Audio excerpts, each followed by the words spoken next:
The fluorescent lights in Colonel Marcus Brennan's office buzzed like dying insects. I sat in the uncomfortable metal chair across from his desk, watching him flip through my personnel file with the kind of theatrical disgust usually reserved for something you'd scrape off your boot. I'd love to know which corner of the globe you're watching from. And if this story speaks to you, make sure to subscribe. Tomorrow's video is one you absolutely can't miss. Sergeant Vanessa Mitchell, he said, not looking up. His voice carried that particular brand of authority that men like him wore like cologne, heavy, obvious, and slightly nauseating. Fort Bragg's biggest disappointment. I kept my hands folded in my lap, my spine straight, my expression neutral. Years of practice had taught me that silence was often the most powerful weapon in rooms like this. Let them fill the quiet with their own assumptions. Let them reveal exactly who they thought I was. Colonel Brennan finally looked up, his pale blue eyes scanning me like I was a problem to be solved rather than a soldier under his command. He was the kind of career officer who'd spent more time behind desks than in the field, more concerned with appearance than ability. His uniform was pressed to surgical precision, his gray hair cut with military exactness, but there was something soft around his edges that spoke of too many years playing politics instead of practicing warfare. 14 years of service, he continued, reading from my file. Multiple commendations for technical expertise. High scores in all evaluations. And yet? He let the word hang in the air like smoke from a funeral pyre. You've never advanced beyond sergeant.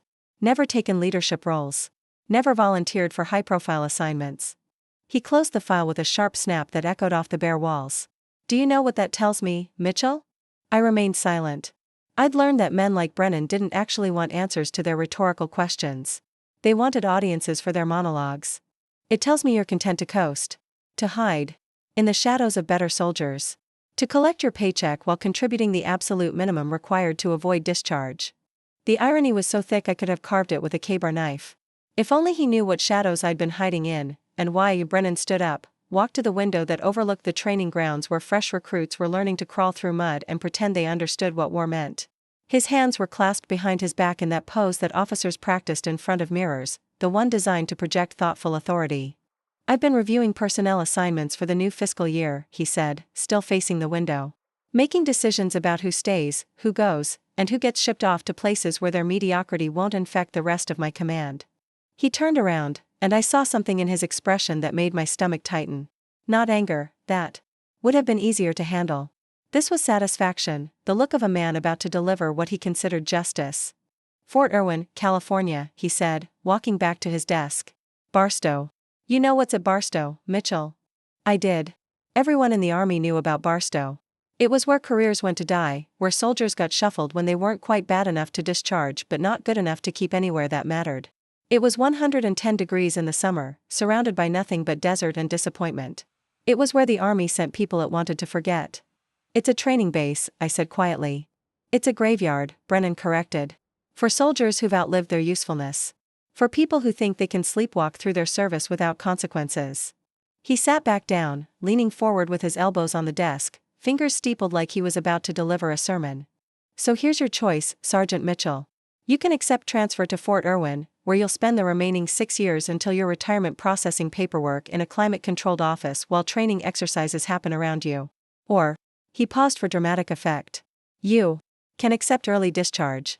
Take your pension, find a civilian job, and stop wasting the Army's time and resources. The silence that followed was deafening. Somewhere in the distance, I could hear drill sergeants barking commands at recruits who still believed that the uniform made them special. Once upon a time, I had believed that too. I need an answer by Friday, Brennan continued. That gives you 72 hours to decide whether you want to fade away in the desert or fade away in the civilian world. Either way, you'll be out of my hair and out of my command. I looked at him sitting there in his pressed uniform with his soft hands and his narrow worldview, and I wondered what he would do if he knew the truth. If he knew that while he'd been pushing papers and playing politics, I'd been conducting operations so classified that they didn't officially exist.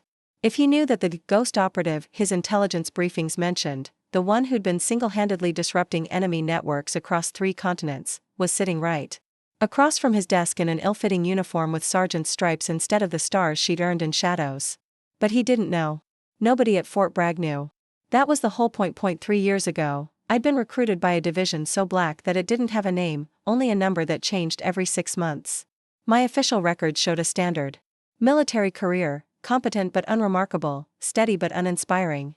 My real records were locked in a vault beneath the Pentagon, accessible only to 12 people in the entire world. While Colonel Brennan thought I was coasting, I'd been infiltrating terrorist cells in Yemen. While he assumed I was content with mediocrity, I'd been eliminating high-value targets in Syria.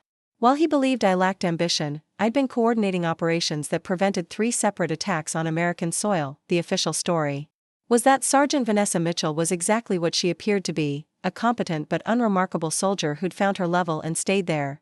The truth was that Major Vanessa Cross, my real rank, my real identity, was one of the most effective operatives in the history of American intelligence. But sitting in that fluorescent-lit office, listening to Brennan's ultimatum, I felt the weight of every lie I'd lived, every truth I'd swallowed, every moment I'd bitten my tongue while lesser men questioned my dedication to the country I'd bled for in places they couldn't pronounce.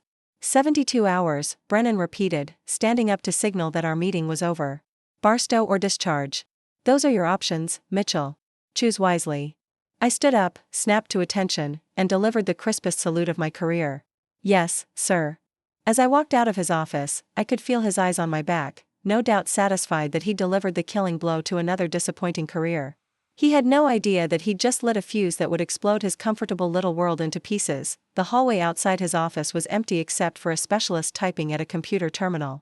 Her fingers moved across the keyboard with the mechanical precision of someone who'd been doing the same job for too long. She didn't look up when I passed out. I walked out of the administrative building into the North Carolina heat, feeling the weight of the decision pressing down on my shoulders like a rucksack full of stones. Around me, Fort Bragg hummed with its usual activity, soldiers jogging in formation, vehicles rumbling between buildings, the distant crack of rifle fire from the range. This had been my home for 3 years, my cover for longer than that. I'd lived here as Sergeant Mitchell, the quiet technician who kept to herself and never caused trouble. I'd made friends carefully, dated rarely, and maintained the perfect facade of professional competence without exceptional ability, but underneath it all, I'd been someone else entirely. Someone whose phone buzzed at 3 in the morning with coordinates to places that didn't exist on any map. Someone who spoke 6 languages fluently but pretended to struggle with basic Spanish.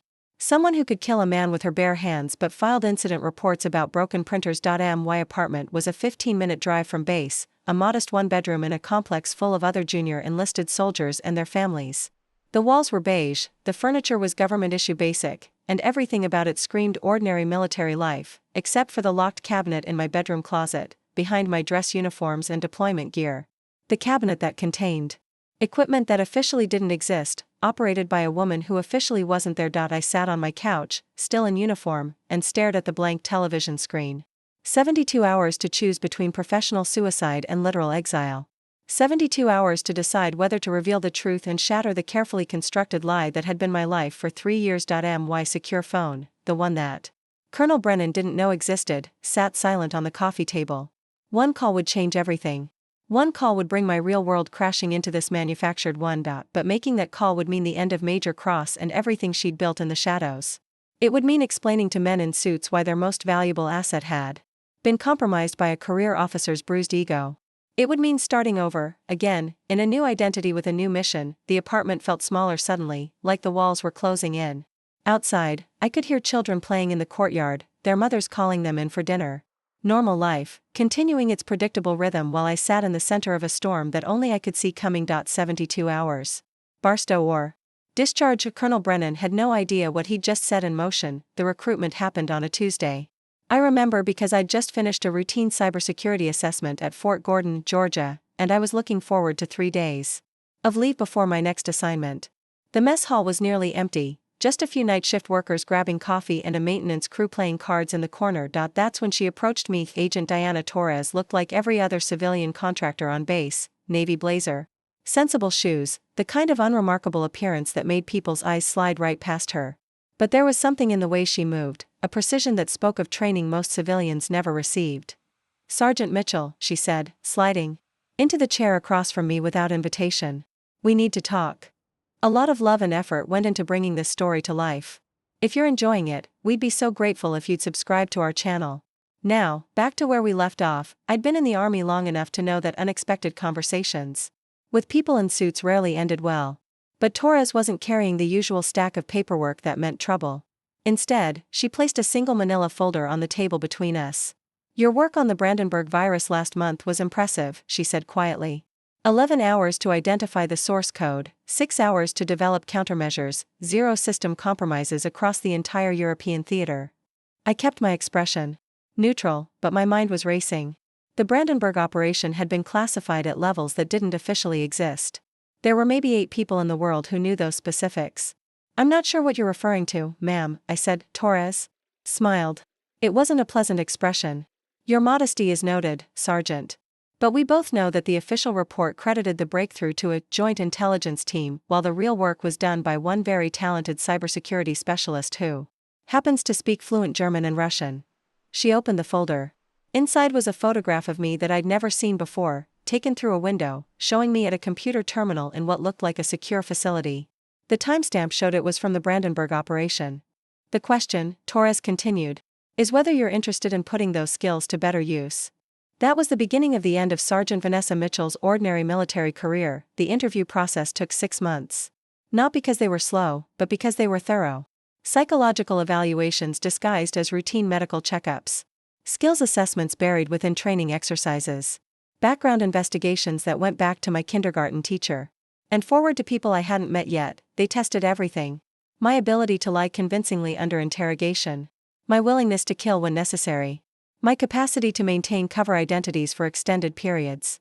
My tolerance for moral ambiguity in service of larger objectives. Most importantly, they tested my ability to be forgotten. The final interview took place in a room that didn't appear on any building schematic, accessible only through a service elevator that required 2 different key cards.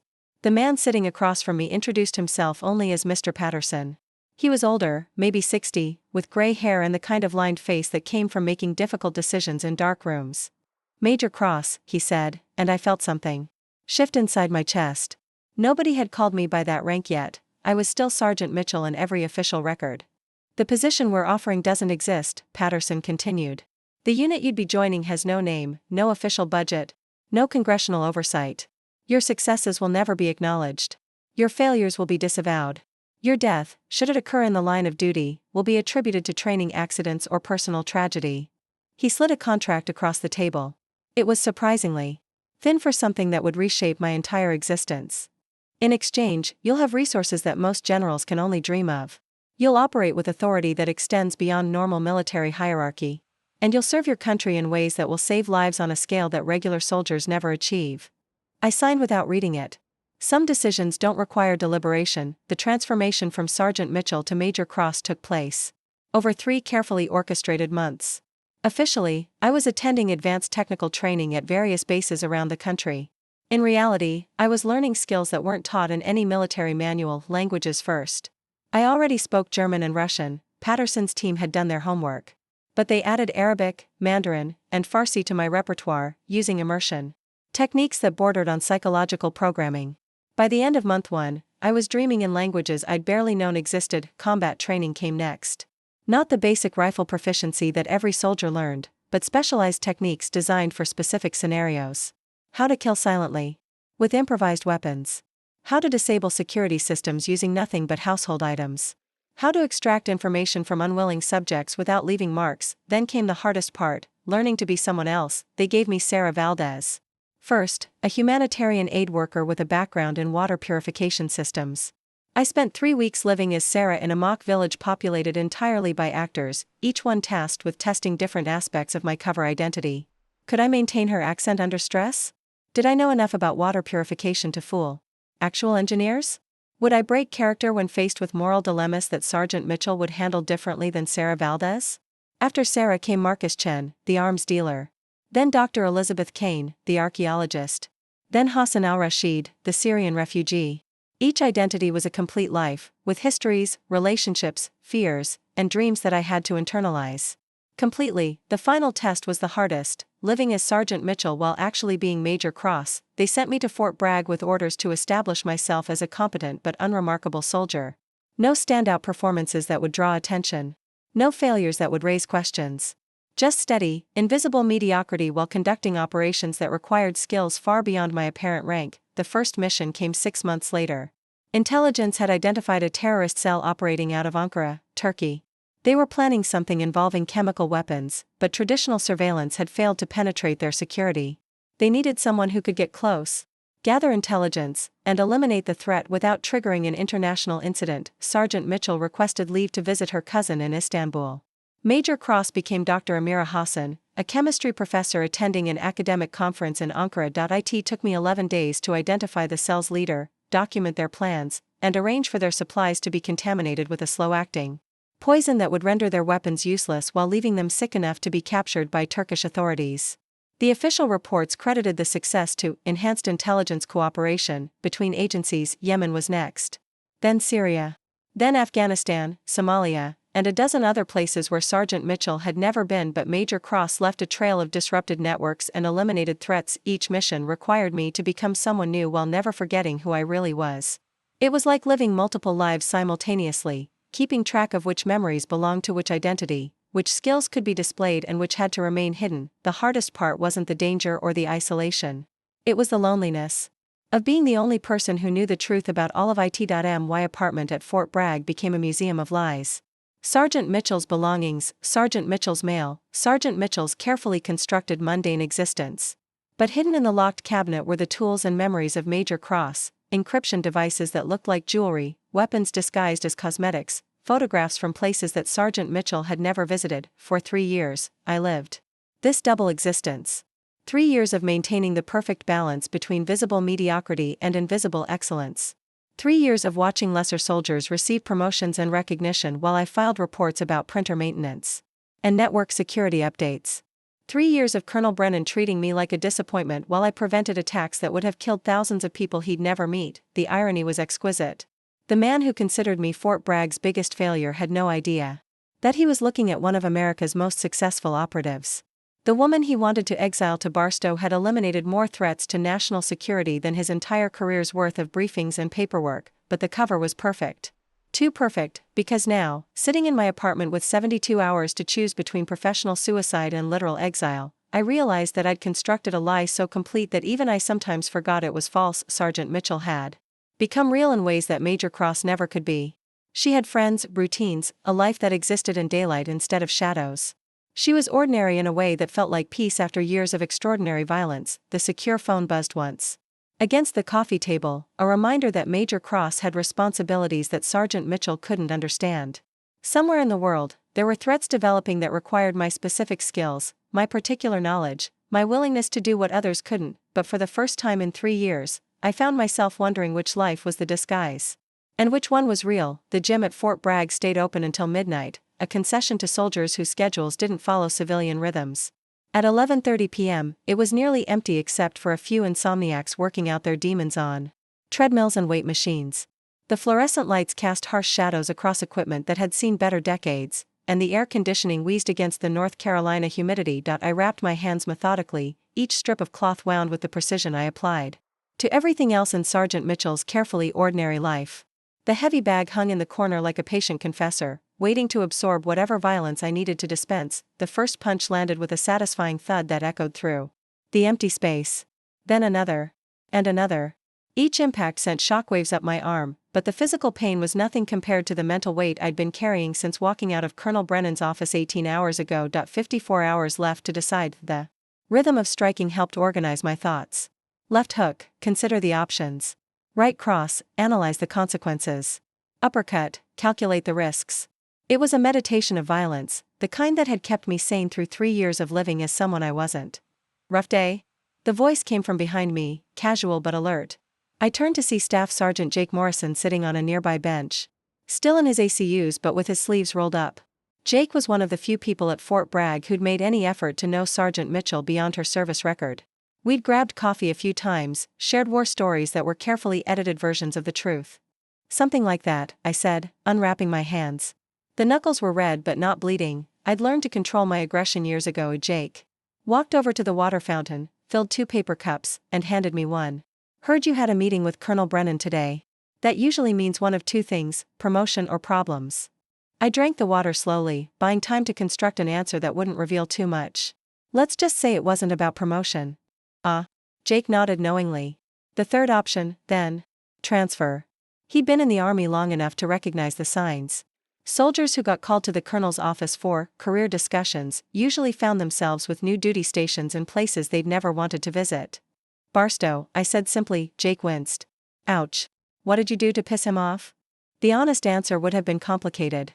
I'd done nothing wrong as Sergeant Mitchell, my evaluations were consistently above average, my conduct record was spotless, and my technical skills were genuinely valuable to the unit. But Colonel Brennan needed scapegoats for his own failures.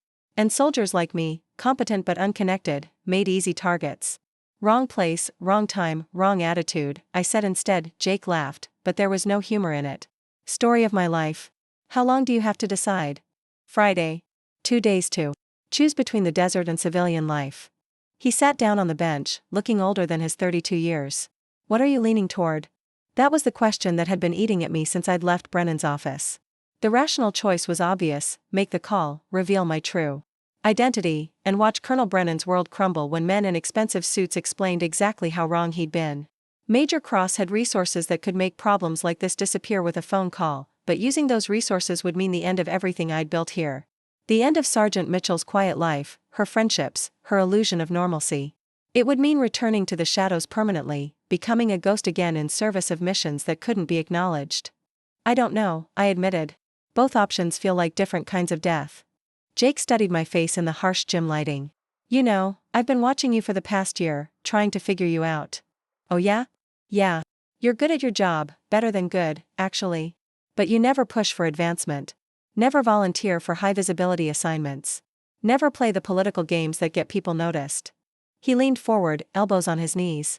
At first, I thought you were just lazy. But lazy soldiers don't stay in shape like you do, don't maintain their equipment like you do, don't help other soldiers with technical problems like you do. I felt a flutter of anxiety in my chest. Jake was more observant than I'd given him credit for, and observation was dangerous for someone living a lie.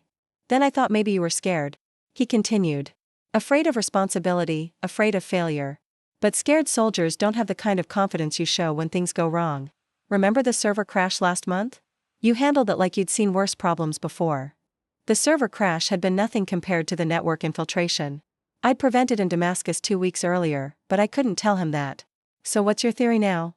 I asked. Jake smiled, and for a moment, he looked like the young soldier he'd been before the army taught him that optimism was a luxury. Now I think you're hiding something. Something big enough that you'd rather fade into the background than risk having anyone look too closely. The accuracy of his assessment hit me like a physical blow. 3 years of careful construction, and Jake Morrison had seen through it all with nothing but casual observation and intuition. That's quite a theory, I said carefully. It's the only one that makes sense. He stood up, stretching muscles that had been carrying too much weight for too long. Whatever you're hiding, Mitchell, it's eating you alive. Maybe Barstow isn't the worst thing that could happen. Maybe it's a chance to stop running from whatever you're afraid of. After Jake left, I sat alone in the empty gym, listening to the building settle around me and the distant sound of night training exercises echoing across the base. Somewhere out there, young soldiers were learning to navigate in darkness, to move silently through terrain that wanted to kill them, to trust their teammates with their lives. I'd been one of those soldiers once, before the world became complicated. In ways that basic training never prepared anyone for. Before I learned that sometimes serving your country meant lying to everyone you cared about, including yourself. My phone buzzed, the regular one, not the secure device that connected me to my other life. A text from my neighbor, Mrs. Chen, asking if I could check on her apartment while she visited her daughter in California. Simple, ordinary, the kind of request that normal people made of normal neighbors. Sergeant Mitchell had a life here. She had routines, responsibilities, people who depended on her in small ways. She existed in official records and unofficial relationships, in the memories of soldiers she'd helped and the trust of civilians who saw her as exactly what she appeared to be. Major Cross existed only in shadows and classified files, in the memories of enemies who would never speak her name and allies who would never acknowledge her sacrifices. She was a ghost who saved lives by taking them, who protected freedom by sacrificing her own. The choice wasn't really between Barstow and Discharge. It was between living and existing, between being real and being effective, between the person I'd been and the person I'd become. I walked back to my apartment through the humid North Carolina night, past buildings full of sleeping soldiers who believed that serving their country was a simple matter of following orders and wearing the uniform with pride. They weren't wrong, exactly. But they weren't right either. Inside my apartment, I made coffee and sat at the kitchen table with a legal pad and pen. The old-fashioned way of organizing thoughts, the way they'd taught me in basic training before. Everything became digital and encrypted and deniable. Option 1, accept transfer to Barstow. Live out the remainder of Sergeant Mitchell's career in exile, processing paperwork in the desert while Major Cross slowly withered from disuse. Retire with full benefits and a service record that showed competence without distinction. Die as the woman I'd pretended to be rather than the woman I'd actually been. Option 2, accept discharge. Return to civilian life with skills that couldn't be explained and experiences that couldn't be shared. Find some ordinary job that would slowly drive me insane with its mundane requirements and predictable rhythms. Spend the rest of my life wondering what threats I might have prevented, what lives I might have saved. Option 3, make the call. Reveal the truth and watch Colonel Brennan learn what kind of soldier he'd been planning to exile. Return to the shadows permanently, but with the satisfaction of seeing justice served and competence recognized. Each option felt like surrender in its own way. I crumpled up the legal pad and threw it in the trash. Some decisions couldn't be made with lists and analysis. Some choices required trusting instincts that had been honed by years of impossible situations and split-second life-or-death calculations. 46 hours left to decide between 3 different kinds of death. Outside my window, Fort Bragg slept on, oblivious to the storm building in one sergeant's apartment. In a few hours, the sun would rise on another day of routine training and administrative tedium, and Colonel Brennan would continue believing that he'd solved a personnel problem with typical efficiency. He had no idea that the woman he'd dismissed as Fort Bragg's biggest disappointment was the morning briefing room at Fort Bragg smelled like burnt coffee and institutional disinfectant. Fluorescent lights hummed overhead, casting everything in that particular shade of gray that made even young soldiers look tired. I sat in the back row, notebook open, pen poised to take notes on updates that wouldn't affect me much longer. 28 hours left to decide. Colonel Brennan entered with his usual theatrical precision, uniform pressed to knife-edge sharpness, shoulders squared like he was walking onto a parade ground instead of into a routine administrative meeting. Behind him trailed Captain Rodriguez from intelligence and Major Williams from logistics, both carrying folders thick with the kind of bureaucratic importance that kept the Army running. Ladies and gentlemen, Brennan began, positioning himself behind the podium like a general addressing troops before battle. We have significant developments in our operational readiness posture. I'd sat through hundreds of these briefings over the years. Most were exercises in military jargon designed to make routine administrative updates sound like matters of national security. But something in Brennan's tone suggested this one might be different. As you're aware, he continued, recent intelligence assessments have identified persistent cybersecurity vulnerabilities across multiple operational theaters. Our enemies are adapting faster than our defensive capabilities, and the consequences of this technology gap are becoming increasingly apparent. Captain Rodriguez stepped forward, opening his folder with the practiced efficiency of someone who'd given this presentation before. In the past 18 months, we've documented 47 successful penetrations of military networks worldwide. 23 resulted in compromised operational security. 8 led to direct tactical disadvantages in the field. The room grew quieter. Even routine briefings commanded attention when they involved actual combat implications. The Pentagon has tasked us with identifying personnel who might contribute to enhanced cybersecurity initiatives, Rodriguez continued. Individuals with demonstrated expertise in network architecture, threat assessment, and countermeasure development. I felt a familiar tightness in my chest. This was the kind of briefing that Major Cross would find professionally interesting. But Sergeant Mitchell needed to appear appropriately attentive without displaying excessive knowledge. Major Williams took over, consulting his own folder. We've conducted a comprehensive review of technical personnel across the installation. Evaluations, training records, performance assessments, everything that might indicate advanced capabilities in relevant skill areas. Brennan stepped forward again, and I saw something in his expression that made my stomach drop. The same satisfied look he'd worn in his office 2 days ago, the expression of a man about to demonstrate his authority. The results, he said, scanning the room with theatrical deliberation, have been illuminating. We've identified several soldiers whose records suggest significant potential for advanced cybersecurity roles. He paused, letting the anticipation build. Specialist Martinez has demonstrated exceptional aptitude in network diagnostics. Sergeant Thompson's work on encryption protocols has been consistently innovative. Staff Sergeant Morrison's analytical approach to system vulnerabilities shows real promise. Each name was followed by a brief description of the soldiers' qualifications, their potential contributions to enhanced security initiatives. I recognized the pattern. Brennan was building towards something, creating a framework that would make his eventual point more devastating. Unfortunately, he continued, potential means nothing without the character to realize it. Technical skill is worthless without the dedication to apply it effectively. The room shifted slightly. This was no longer a routine personnel briefing. This was becoming something else entirely. Which brings me to a perfect example of wasted potential, Brennan said, his eyes finding mine across the room. Sergeant Mitchell, would you please stand? Every head in the room turned toward me. 43 soldiers, 3 officers, all suddenly focused on the unremarkable woman in the back row who'd been hoping to remain invisible for 28 more hours. I stood slowly, keeping my expression neutral despite the adrenaline surge that made my hands want to shake. Yes, sir. Sergeant Mitchell has been with us for 3 years, Brennan announced to the room. Her technical evaluations consistently rate above average. Her knowledge of cybersecurity protocols is demonstrably solid. On paper, she represents exactly the kind of personnel we need for enhanced security initiatives. I remained standing, waiting for the inevitable, but that would justify whatever public humiliation he had planned. However, Brennan continued, walking closer to my position. Technical competence means nothing without ambition, drive, the willingness to pursue excellence rather than accept mediocrity. The room was completely silent now. Even the air conditioning seemed to have stopped its mechanical humming. In 3 years, Sergeant Mitchell has never volunteered for additional responsibilities, never sought advanced training opportunities, never demonstrated the kind of leadership initiative that separates true professionals from those who are simply going through the motions. He stopped directly in front of me, close enough that I could see the small scar on his chin from what was probably a childhood accident. Yesterday, I offered Sergeant Mitchell 2 choices, he said, speaking to me but projecting his voice for the entire room's benefit. Transfer to a position where her lack of ambition wouldn't impact operational readiness, or early discharge to pursue civilian opportunities more suited to her limited aspirations. The humiliation was surgical in its precision. Not accusations of incompetence that could be disputed, but character assassination disguised as professional assessment.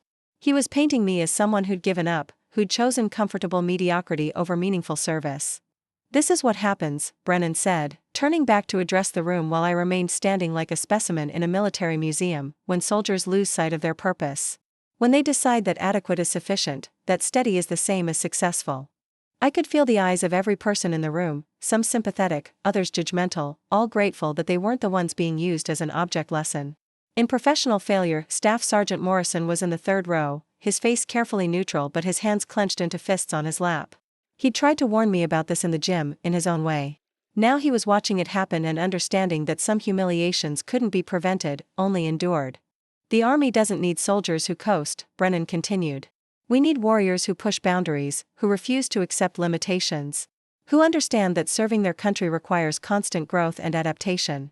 He walked back toward the podium, leaving me standing alone like a monument to everything the modern Army should avoid becoming. Sergeant Mitchell represents a cautionary tale, he said. A soldier with genuine potential who chose comfort over challenge, stability over service. Her technical skills could have contributed to national security initiatives. Instead, they'll be processing routine maintenance requests at Fort Irwin. The briefing continued for another 20 minutes, covering logistics updates and training schedules and administrative changes that would affect everyone except the woman who'd been publicly dissected for their educational benefit.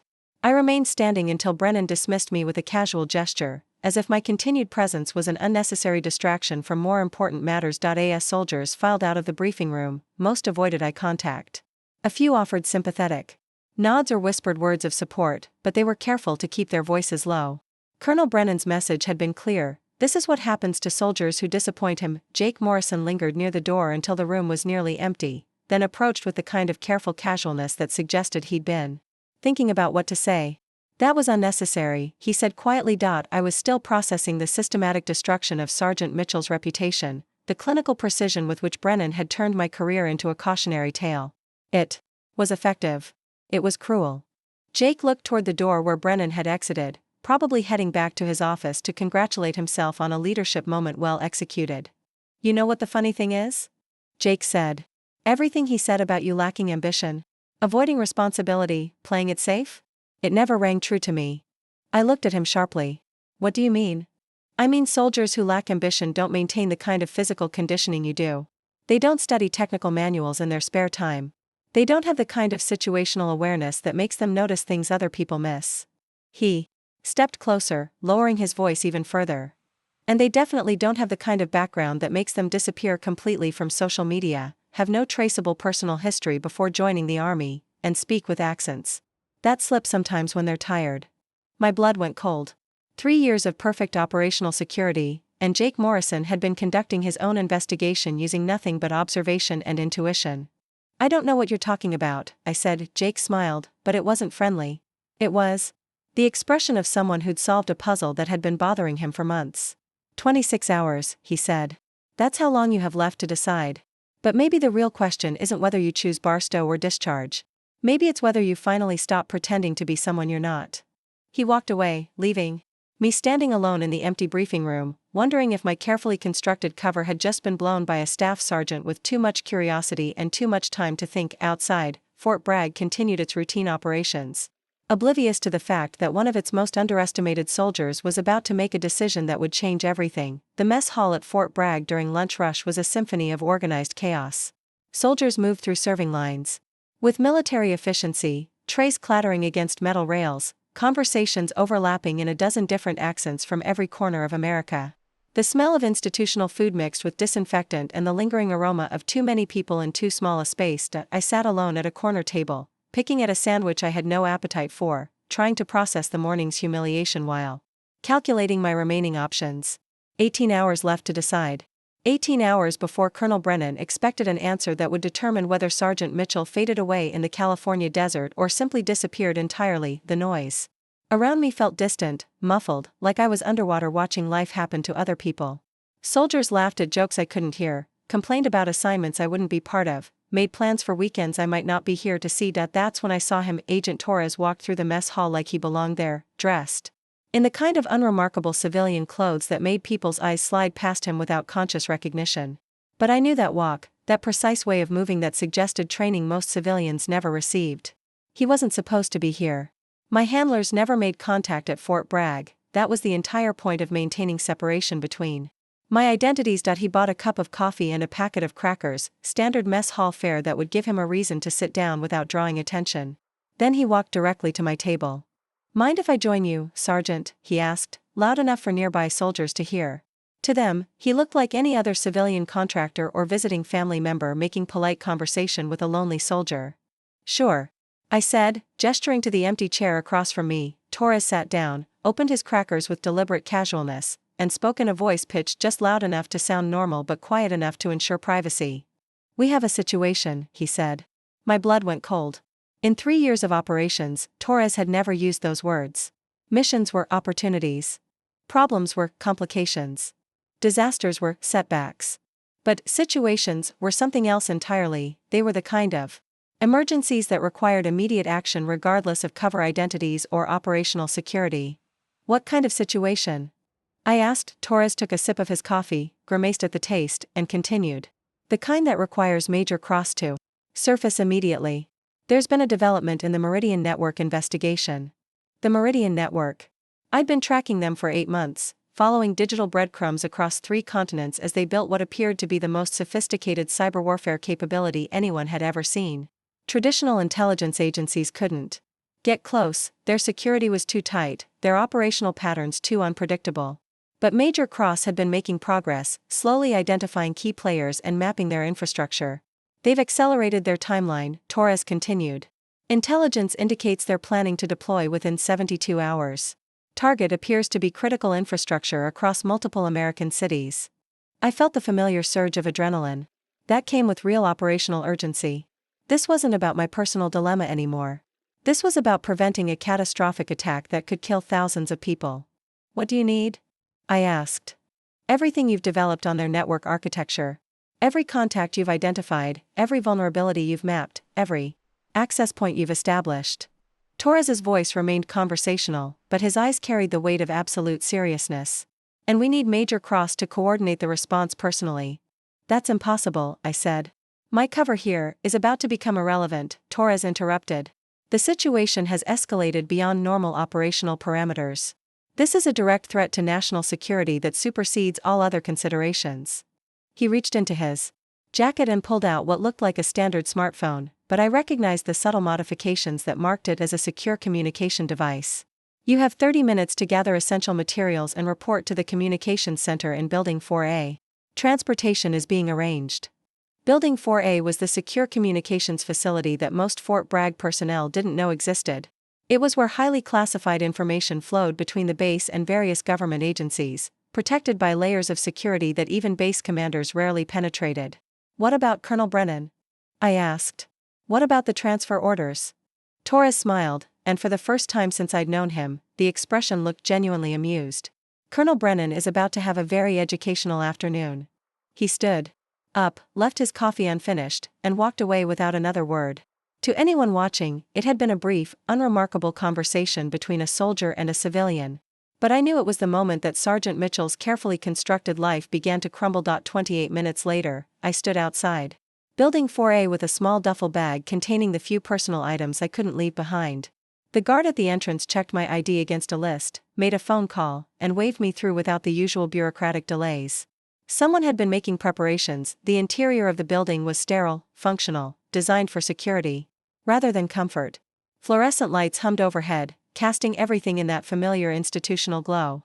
Agent Torres waited in a conference room lined with equipment I recognized: secure video terminals, encrypted communication arrays. The kind of technology that connected this small room to the highest levels of government. "Major Cross," he said as I entered, and hearing my real rank spoken aloud in this place felt like emerging from underwater after holding my breath for 3 years. The main screen displayed a map of the United States with red markers indicating critical infrastructure targets, power grids, communication networks, transportation hubs, financial centers. Beneath each marker was a countdown timer showing approximately 68 hours. "The Meridian Network's final phase," Torres explained. "Simultaneous attacks designed to cripple American infrastructure while making it appear like system failures rather than hostile action. By the time anyone realizes what's happening, the damage will be irreversible." I studied the display, my mind automatically shifting into the analytical mode that had made Major Cross so effective. The attack pattern was sophisticated, targeting nodes that would create cascading failures across multiple systems. Whoever planned this understood American infrastructure better than most Americans. "How much do they know about our investigation?" I asked. "That's the problem," Torres said. "We think they know everything." The implications hit me like a physical blow. 8 months of careful infiltration, months of building trust with network contacts, months of gathering intelligence that had cost enormous resources and considerable risk.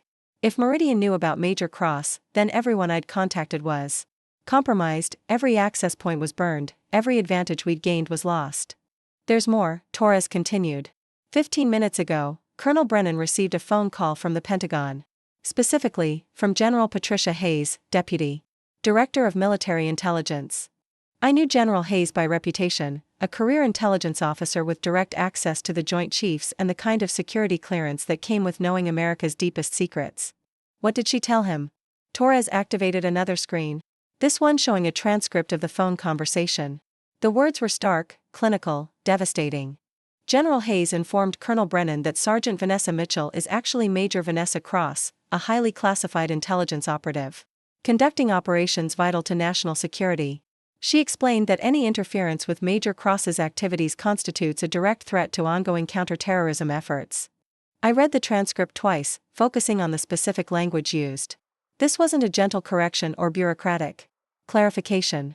This was a nuclear weapon deployed against Colonel Brennan's authority, delivered by someone with the power to end his career with a casual phone call. She also mentioned, Torres added, that Major Cross's work has prevented 17 separate terrorist attacks over the past 3 years, saved an estimated 12,000 American lives, and contributed to the disruption of hostile networks across 4 continents. The room fell silent except for the hum of electronic equipment and the distant sound of normal Fort Bragg operations continuing outside.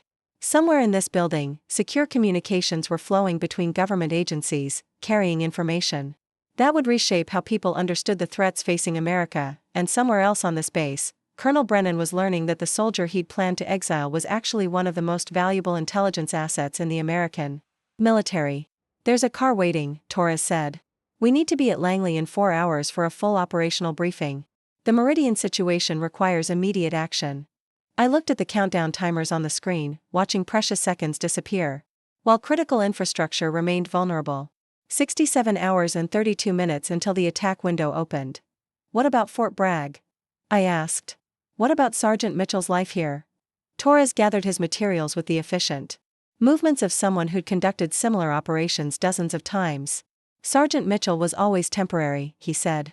"Major Cross is permanent." As we walked toward the exit, I realized that the decision I'd been struggling with for 3 days had been made for me. Not by Colonel Brennan's ultimatum, not by my own internal debate, but by the simple reality that some responsibilities couldn't be avoided or transferred or explained away. The room contained 2 generals, an admiral, a deputy secretary of defense, and various intelligence officials whose names I wasn't supposed to know. They listened with the focused attention that came from understanding exactly how close America had come to catastrophic infrastructure failure. The network's primary vulnerability, I explained, indicating key points on a digital display, was their assumption that American intelligence capabilities were limited to traditional surveillance methods. They didn't account for deep cover operatives with technical expertise. General Hayes, who delivered the phone call that ended Colonel Brennan's career, nodded approvingly.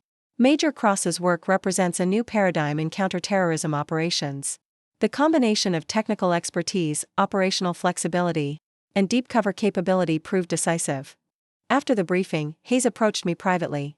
"I have a proposition," she said. "We're establishing a new division focused on cyber counterterrorism. Small teams, highly classified, maximum operational flexibility. You'd have the rank and resources to recruit the best people and tackle threats that traditional agencies can't handle." The offer was everything Major Cross had been trained for: authority, resources, the ability to make a real difference in protecting American lives. But I found myself thinking about Sergeant Mitchell's quiet life, the friendships she'd built, the sense of belonging to something larger than classified missions and shadow operations. "What would my cover be?" I asked. Hayes smiled. "No cover. You'd operate under your real identity, with full acknowledgement of your contributions and achievements. The days of hiding in the shadows are over, Major. It's time for people like you to step into the light." 6 months later, I returned to Fort Bragg for a ceremony I'd never expected to attend. The base auditorium was packed with soldiers, officers, civilian officials, and media representatives covering what the press called one of the most significant military recognition events in recent history.